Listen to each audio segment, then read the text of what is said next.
Bonjour, voici une nouvelle vidéo sur l'électromagnétisme. Je traite ici le régime variable après avoir traité le régime stationnaire dans une vidéo précédente dont je mettrai les coordonnées dans les commentaires.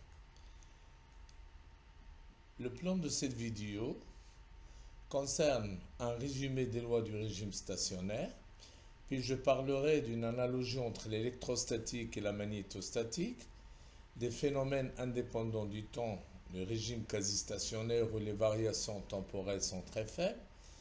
Nous avons le régime variable qui va nous donner les équations de Maxwell. Je discuterai en plus la propagation des champs électromagnétiques, notamment dans le vide ou dans l'air, parce que c'est quasiment la même chose. Donc ce seront les ondes électromagnétiques. Et puis je parlerai du potentiel vecteur et invariance de jauge. Alors, pour résumer les lois dans le régime stationnaire, nous avons le théorème de Gauss qui est toujours valable. C'est l'intégrale double sur une surface fermée du produit scalaire champ, vecteur champ électrique avec ds égale à q1 sur epsilon 0 dans l'air ou dans le vide. Et la première équation de Maxwell, c'est divergence de E égale à ρ sur epsilon 0, ρ étant la densité volumique de charge. La force de Coulomb est conservative, on l'a démontré. D'accord, toutes les forces en 1 sur R carré sont conservatives. Et du coup, nous avons E égale à moins gradient V. On dit que la force de Coulomb dérive d'un potentiel. Ceci implique que le rotationnel de E, qui est par définition le produit vectoriel de l'opérateur nabla avec le vecteur champ électrique, ça c'est les coordonnées sur X, Y et Z. Mais c'est égal parce que je remplace E par moins gradient de V. Je vais avoir le produit vectoriel de l'opérateur nabla avec moins gradient de V qui est égal à 0. Et ça donne l'équation de Poisson, d'accord, qui est égale tout simplement au Laplacien de V, du potentiel V, est égal à moins ρ sur epsilon 0. La deuxième équation de Maxwell, c'est rotationnel de E égale à 0, c'est ce qu'on a vu ici, mais il n'est valable que dans le cas stationnaire, c'est-à-dire on n'a pas une variation temporelle du vecteur induction magnétique. Donc il faut que dB sur dt est égal à 0. Le théorème d'Ampère n'est pas toujours valable. Ici, le théorème de Gauss est toujours valable, mais pas toujours applicable. Si on n'a pas de symétrie, les choses se compliquent. Par contre, ici, nous avons tout simplement un théorème d'Ampère qui n'est pas toujours valable. Il va falloir le corriger comme on va le voir un peu plus loin. Et nous avons ici le théorème d'Ampère qui s'écrit comme l'intégrale sur un contour fermé du vecteur champ magnétique produit scalaire dl, un élément de la surface du contour d'Ampère. C'est la somme des courants à l'intérieur de ce contour d'Ampère, c'est la somme sigma I1. Je peux remplacer H, d'accord, par B. B, en fait, c'est égal tout simplement à mu fois H. Et si c'était dans le vide, on aura mu 0 fois sigma I1. Donc, rotationnel de H est égal à J, d'accord? Et J étant la densité du courant, pas toujours constant, mais dans la plupart des cas, il est constant. Sinon, on aura tout simplement I qui est égal à l'intégrale de JDS. On peut écrire aussi rotationnel de B égale à mu J, c'est la même chose, il suffit de multiplier par la perméabilité du milieu. Mais celle-là n'est pas valable, sauf dans le cas stationnaire où on a une variation temporelle du vecteur champ électrique qui est égal à 0. Par ailleurs, le flux des champs magnétiques est conservatif, pas de monopole magnétique. Le flux entrant est égal au flux sortant d'un champ magnétique. À ce moment-là, HDS ici est égal à 0, contrairement à ce qu'on a vu dans le théorème de Gauss ici. Et ceci implique que la divergence de H égale à 0 ou divergence B égale à 0. Mais divergence de B égale à 0 veut dire qu'il existe un champ de vecteur qu'on appelle le potentiel vecteur, tel que B est égal à rotationnel de A. Et A, ça s'appelle tout simplement le potentiel vecteur. Donc, quand divergence de B est nulle, ça veut dire qu'il lui correspond un potentiel vecteur. On remarquera ici l'analogie entre le champ électrique et le champ magnétique. Au début, il n'y avait pas de relation jusqu'en juillet 1820. On a découvert qu'il y a une relation entre l'électricité et le magnétisme. Et c'est pour cela que les écritures, le travail théorique, va essayer de laisser compact les deux notions et de le ramener d'une manière ou d'une autre pour que ce soit compatible. Alors ici, je voudrais parler du potentiel vecteur et inversion de jauge. Le potentiel vecteur et le potentiel électrique sont des entités plus fondamentales que les champs électriques et magnétiques. En fait, en physique théorique, on utilise surtout le potentiel électrique et le potentiel vecteur. D'accord? Mais malheureusement, heureusement, c'est la nature, ces potentiels électriques et le vecteur potentiel magnétique ne sont pas définis d'une manière univoque. Donc, ils ne sont pas uniques, on peut toujours les remplacer, mais il faut faire attention, bien sûr, pour cela, mais ça restera valable. Le rotationnel d'un gradient étant nul, on peut toujours ajouter un gradient à un potentiel vecteur A pour que celui-ci génère un même champ induction magnétique B. Et une fois ceci fait, on va obtenir le même champ électrique en redéfinissant le potentiel électrique. Si l'on modifie le potentiel vecteur A en lui ajoutant un gradient phi, bien sûr, phi est une fonction scalaire qui doit être dérivable, le vecteur champ induction magnétique B ne change pas. En effet, on a B égale à rotationnel de A, et si on pose un vecteur un potentiel vecteur A', ici qui est égal à A plus le gradient d'une fonction scalaire, je peux montrer, facile, rotationnel de A', c'est rotationnel de A, plus rotationnel de gradient de phi, c'est la distribution de rotationnel, et c'est égal à rotationnel de A parce que rotationnel de gradient est toujours égal à 0, donc on retrouve B. Donc quand on utilise A ou A' égale à A plus un gradient de phi, on aura toujours le même champ magnétique. Et on verra plus loin que le champ électrique sera donné comme moins gradient de V, ça on a vu en électrostatique, moins dA sur dt. Le voilà.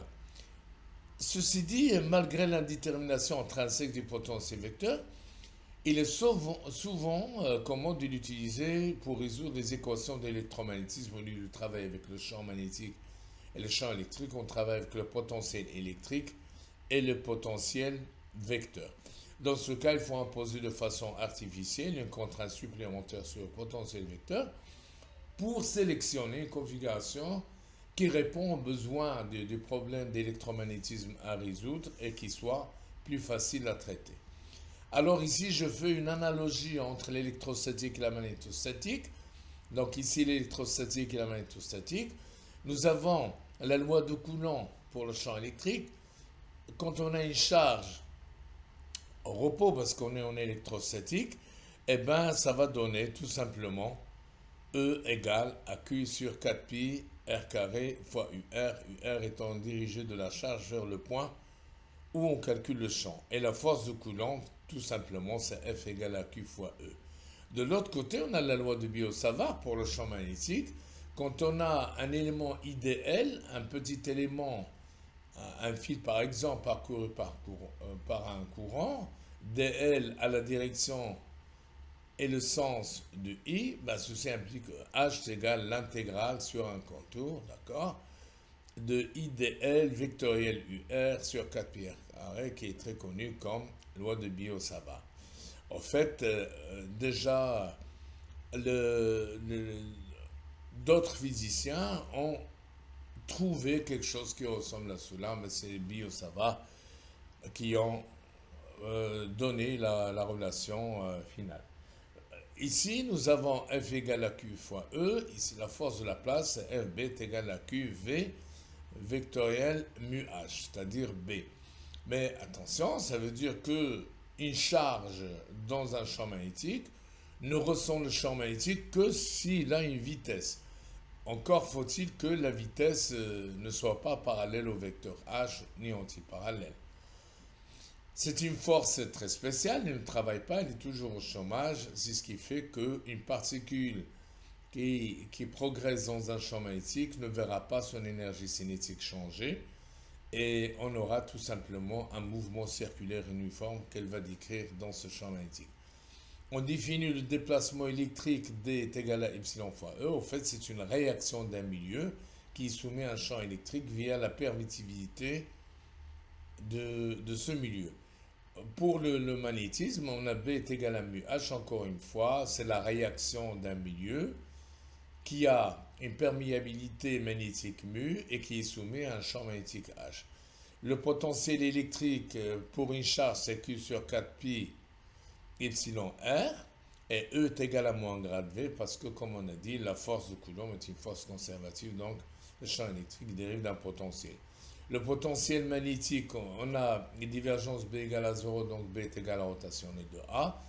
A, le potentiel vecteur, est donné par mu sur 4pi, l'intégrale de J, la densité du courant sur R, fois un élément de volume.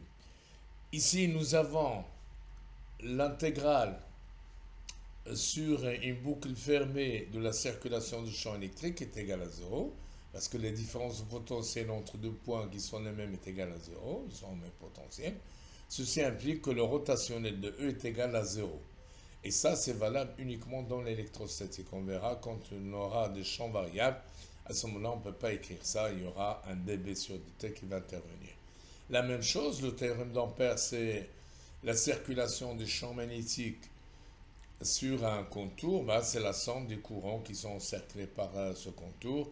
Et ça donne rotationnel de H qui est égal à G. Encore une fois, ça c'est pas définitif parce qu'il va falloir corriger comme on va voir. Alors le théorème de Gauss, l'intégrale de E ds, c'est Q1 sur epsilon, théorème de Gauss qui est connu. Mais pour le théorème d'Ampère, nous avons la circulation, l'intégrale HDS est égale à 0. D'accord.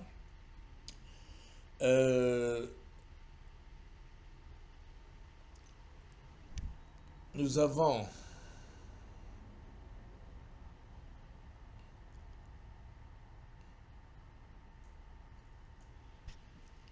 la divergence de E qui vient de là, c'est la première équation de Maxwell, c'est ρ sur epsilon.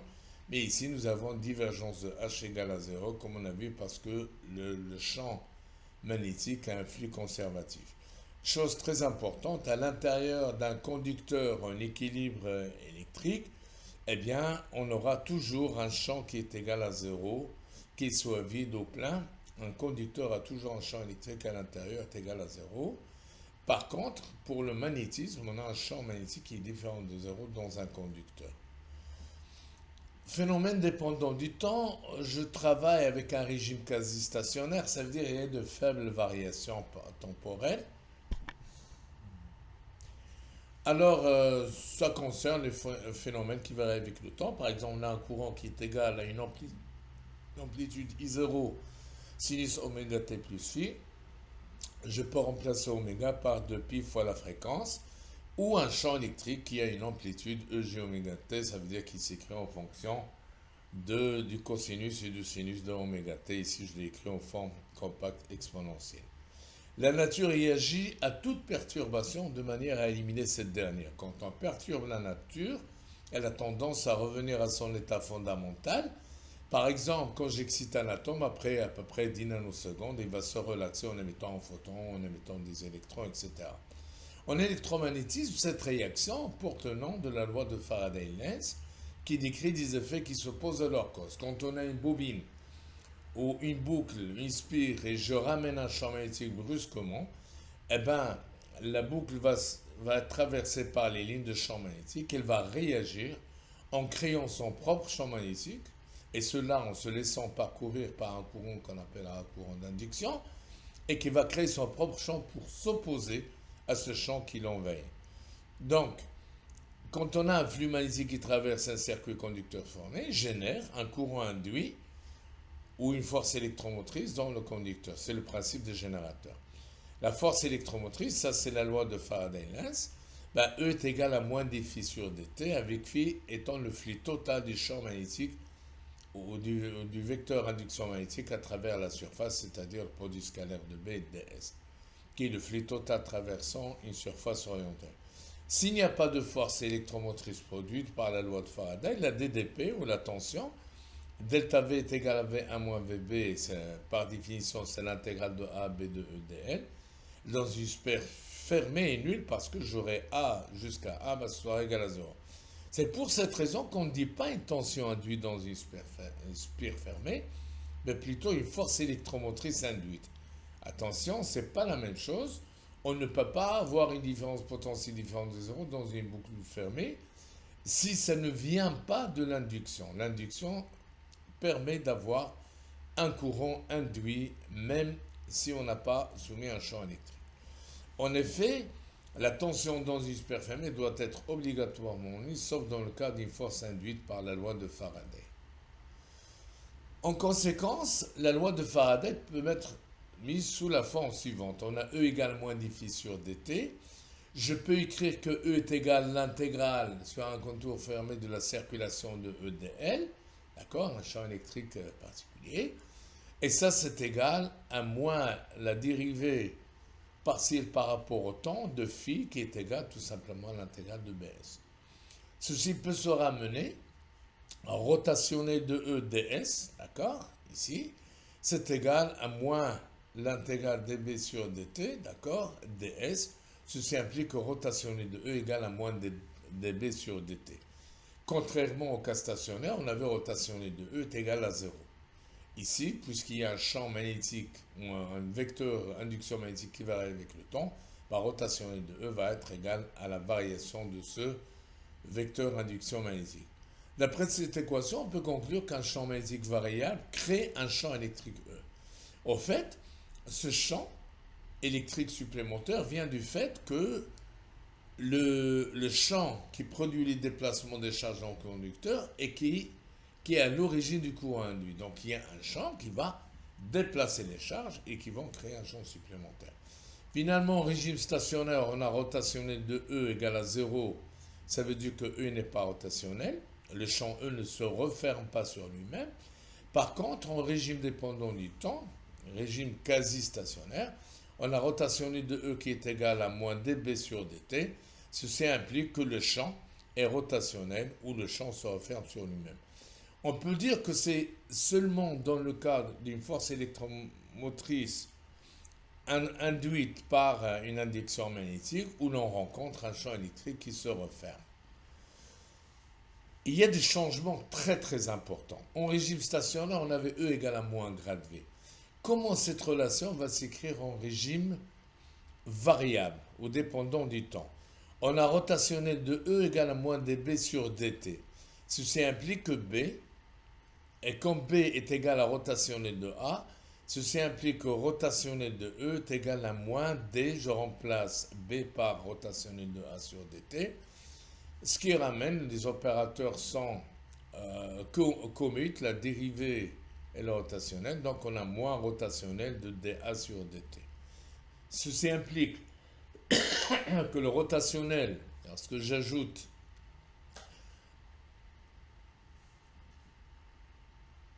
ce terme-là ici, je l'ajoute ici, je vais avoir rotation de E plus dA sur dt est égal à 0. Je rappelle que A est le potentiel vecteur.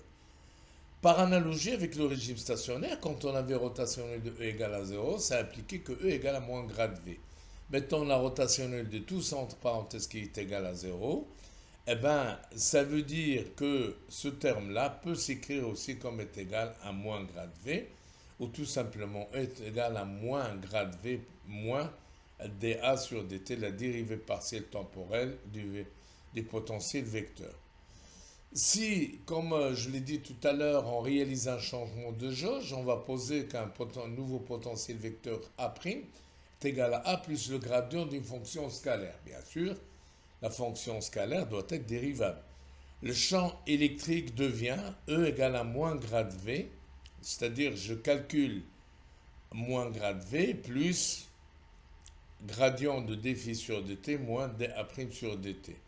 C'est-à-dire que E est égal à moins gradient de V', donc pour ramener l'écriture à ce qu'on connaît ici, moins dA' sur dt, à condition que A' soit égal à A plus gradient de phi, et V' que j'ai mise ici, ben, tout simplement V moins dφ sur dt. Ici, on va parler de jauge parce que ce n'est pas défini d'une manière univoque, donc on a le choix. Eh bien, en électromagnétisme, on va choisir la jauge en fonction du problème qui est posé, de sa symétrie.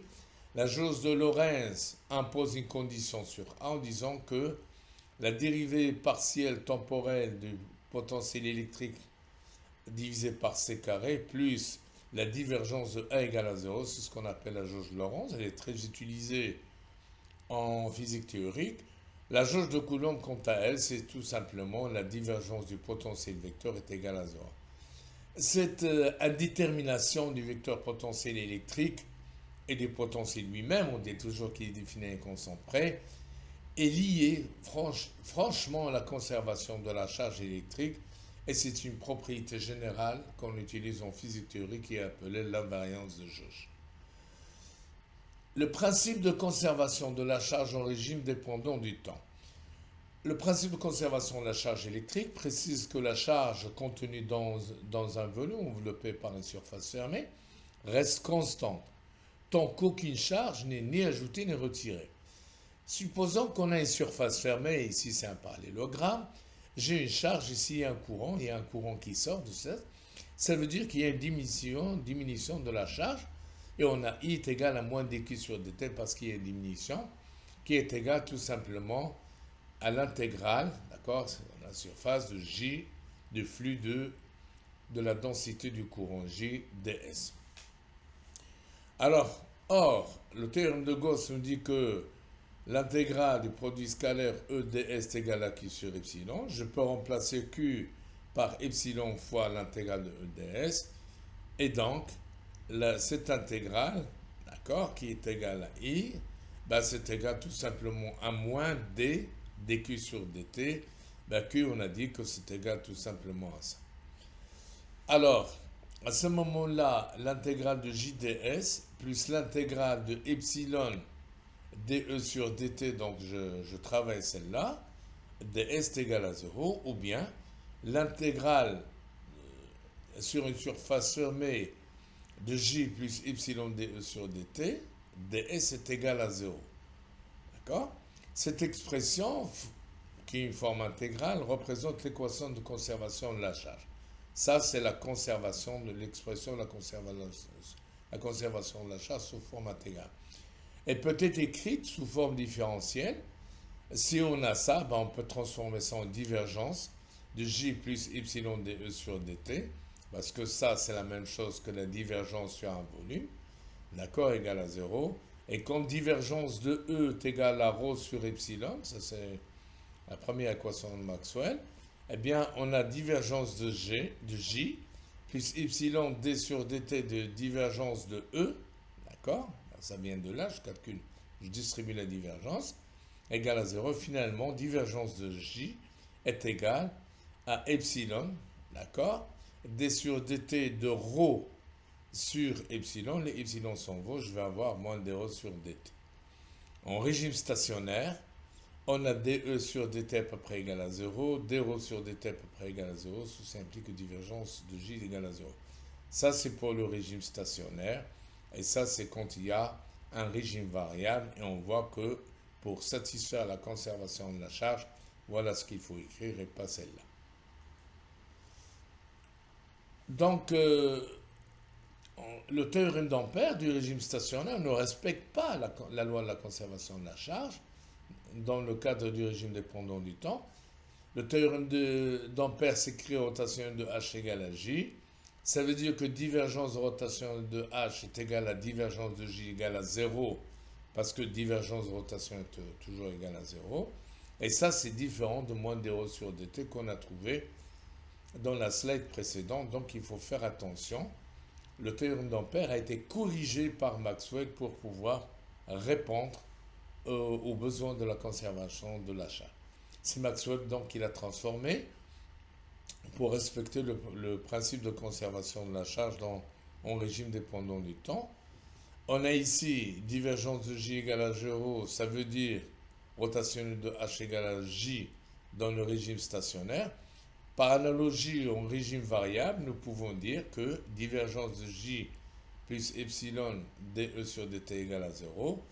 Quand j'ai rotationnel de H égale à J, parce que j'ai divergence J égale à 0, ben, si j'ai divergence de quelque chose qui est égal à 0, ça veut dire que je peux écrire que rotationnel de H est égal à J plus epsilon dE sur dt.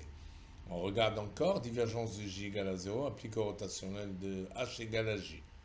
Ici, j'ai rotationnel, divergence de J plus epsilon dE sur dt, ben, je vais écrire rotationnel de H égale à ça. C'est ce que je fais ici, c'est la forme différentielle. C'est ce qu'on appelle la loi de Maxwell-Ampère. Pour la forme intégrale, ben, tout simplement, nous avons l'intégrale de surface de rotationnelle de h ds égale à l'intégrale de surface de J plus epsilon dE sur ds. Ça se ramène tout simplement à la circulation de H par transformation mathématique, HDL, et c'est l'intégrale surface de la densité de courant plus epsilon, la variation temporelle du champ électrique par rapport au temps. Alors voici les équations de Maxwell qu'il a établies, il y en a 4. Alors l'équation de Maxwell-Gauss, de Maxwell-flux magnétique, Maxwell-Faraday et Maxwell-Ampère. La forme intégrale, c'est le théorème de Gauss, c'est l'intégrale de surface sur une surface fermée du flux de EDS est égal à Q sur epsilon, ce qui ramène la divergence de E égale à ρ sur epsilon. Ici, le flux magnétique, on a vu que le champ magnétique a un flux conservatif.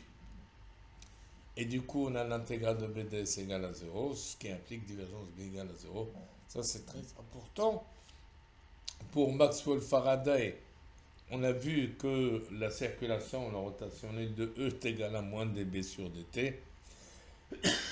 La forme intégrale s'écrit de cette manière-là, c'est la dérivée partielle de l'intégrale de BDS. Maxwell-Ampère, on vient de le voir, du point de vue intégral, c'est la circulation du champ magnétique sur un élément du contour dl, ben c'est l'intégrale surface de J plus epsilon dE sur dt ds, ou bien rotation de H qui était égale à J dans le cas stationnaire, va être égale à J plus epsilon dE sur dt. Alors la propagation du champ magnétique, on va essayer d'écrire le champ électrique et le champ magnétique en fonction des paramètres que nous avons pour voir ce que ça donne. Les équations de Maxwell, les 4 sont là, divergence de E égale à ρ sur epsilon, divergence B égale à 0, rotationnelle de E est égal à moins dB sur dt, rotationnelle de H égale à J plus epsilon dE sur dt. On va regarder d'abord la propagation du champ électrique dans le vide. On a bien sûr dans le vide ρ égale à 0, il n'y a pas de densité de charge, et il n'y a pas de densité de courant. D, le déplacement électrique, c'est epsilon 0, pardon, il faut corriger ici par epsilon 0, et B est égal à epsilon 0, la permittivité du vide, et B est égal à mu0 fois H avec epsilon égal à epsilon 0, 8.85 10-12 farad par mètre, d'accord, farad par mètre, et mu, la perméabilité magnétique du vide, c'est 4pi 10-7 Henri par mètre. On a rotationné de E égale à moins dB sur dt, ça c'est l'équation de Maxwell qui est là, d'accord, est égal à moins mu0, je remplace B par mu0 fois H, donc il sort ici, on a dH sur dt, et je calcule le rotationnel de E. C'est égal à rotationnel de moins mu0 dH sur dt, et ça c'est égal à moins mu0 la dérivée partielle de t. Je dis que les opérateurs dérivés et rotationnels commutent, donc d sur dt de rotationnel de H.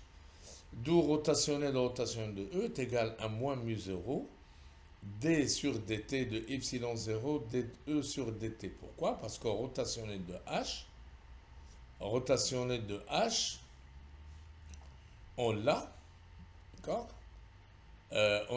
ici, on a J plus epsilon dE sur dt. Comme J est égal à 0, on a rotation de H égale à epsilon 0 dE sur dt. C'est ce que j'ai fait ici. Là, voilà.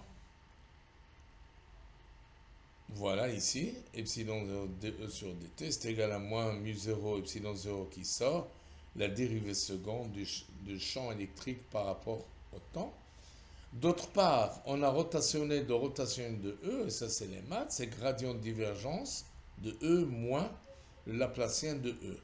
En fait, quand on a un double produit vectoriel, A vectoriel B vectoriel C, c'est égal à B fois A produit scalaire C moins C fois A produit scalaire B. Pour retenir, pour les étudiants, on a A vectoriel B vectoriel C est égal à bac moins cap. Mais comme dans le vide, on a divergence de E est égale à ρ sur epsilon égale à 0, parce qu'il n'y a pas de densité de charge, on obtient que rotationnel de E, c'est égal à moins Laplacien de E.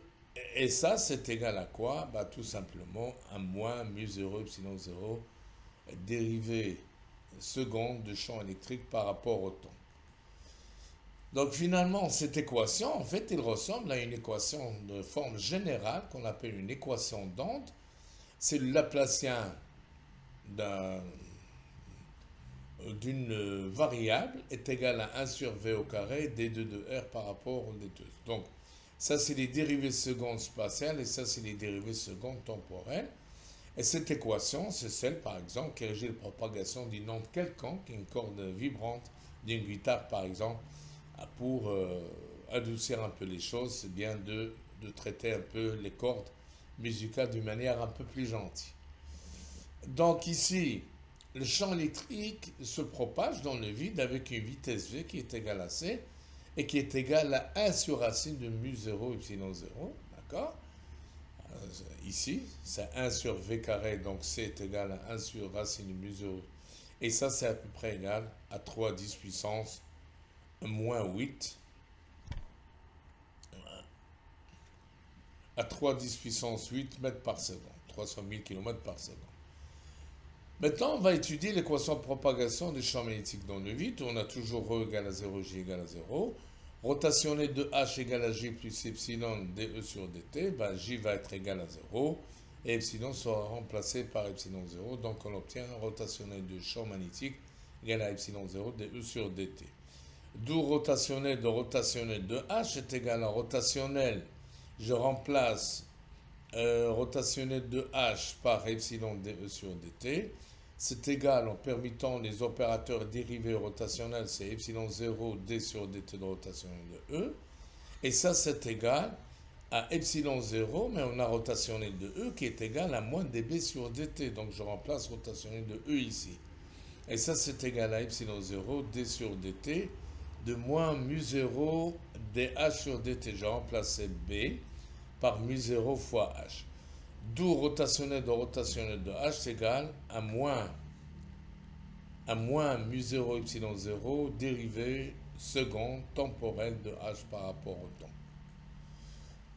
Comme on a aussi rotationnel de H égale à gradient de divergence de H moins Laplacien de H, comme on a dit A vectoriel B vectoriel C est égal à bac moins cap, comme je viens de le souligner.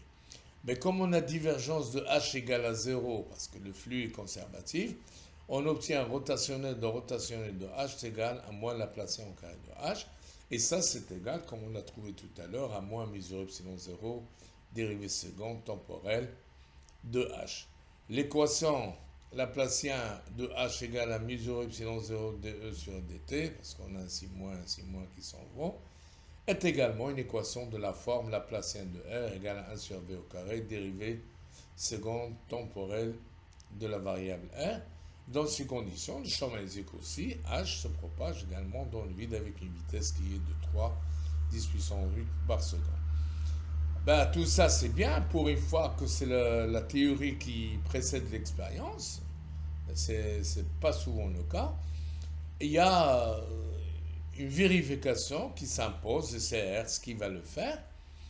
Alors voilà ce qu'il a fait. On a tout simplement un oscillateur ici. On a deux sphères qui sont chargées, d'accord? Ben, une fois qu'ils sont trop chargés, le champ électrique est tellement fort, ça va ioniser un peu l'air qui est ici. Et on a tout simplement un arc, d'accord, qui va se produire ici. C'est un champ électrique, un courant qui varie avec le temps, parce qu'il apparaît brusquement comme un flash puis s'en va. Et on a placé des bobines ici. Une bobine qui est parallèle, qui peut être traversée par le champ magnétique, et une bobine qui ne peut pas, qui est parallèle, donc qui ne sera pas traversée, pour voir s'il y a un effet. On a deux boucles S1 et S2, d'accord, pour voir un peu qu'est-ce qui va apparaître. Donc le système est formé par deux boules sphériques P1 et P2 ici, alimentées par une tension et un oscillateur à chaque étincelle qui apparaît entre les deux sphères, circule à un courant I brusque et donc variable. Ce courant génère un champ électrique et un champ magnétique variable aussi dans le temps. Interprétation, l'apparition de l'étincelle montre qu'il existe une tension au bord de la spire S1. En fait, c'est une force électromotrice induite par le champ magnétique qui est créée par l'oscillateur et qui s'est propagée jusqu'à la boucle S1. La spire S2 est en parallèle au champ, d'accord. Son plan est parallèle au champ, donc il ne sera pas traversé par le flux sera nul. Donc il ne va pas avoir de tension induite ou de force, on ne dit pas tension induite, des forces électromotrices induites. Conclusion, quand le champ électromagnétique est variable, il devient une onde qui se propage dans l'air. Les deux équations de propagation dans le vide de H et de E sont finalement Laplacienne de E est égale à 1 sur C au carré d2 de E sur dt au carré.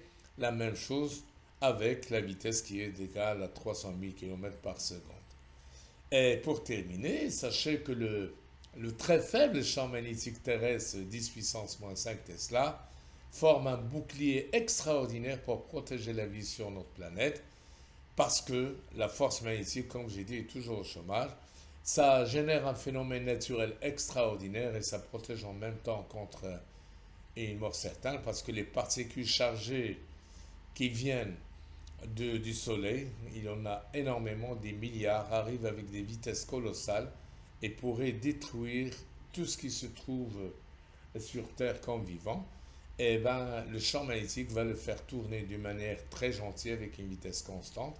Les collisions avec les particules, les atomes et les molécules dans la haute atmosphère feront que ces particules chargées vont dissiper leur énergie avec des collisions successives. Ces atomes et molécules qui ont absorbé une partie de l'énergie des particules chargées en mouvement vont s'exciter puis se désexciter en émettant différentes lumières de différentes longueurs d'onde. Et ça donne ce qu'on appelle les aurores boréales au nord et australes au sud. Et même la planète Jupiter a une belle auréole. Ça montre qu'il a un champ magnétique. Et toute planète qui n'a pas de champ magnétique n'est pas propice à la vie. Et je vous remercie.